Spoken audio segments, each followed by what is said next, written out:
for 3 ships in the region to dock at our ports. ઈરાનના 3 જહાજોને આપણા બંદરો પર લાંગરવા માટે પરવાનગી આપવામાં આવી હતી. આ મંજૂરી 1 માર્ચના રોજ આપવામાં આવી હતી.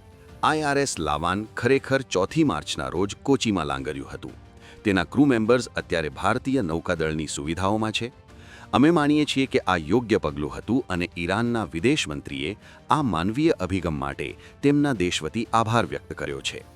માનનીય અધ્યક્ષ મહોદય, આ સંઘર્ષની આપણી ઊર્જા સુરક્ષા પર પડનારી અસરોને ધ્યાનમાં રાખીને હું તે ચોક્કસ ચિંતાને પણ સંબોધવા માંગુ છું.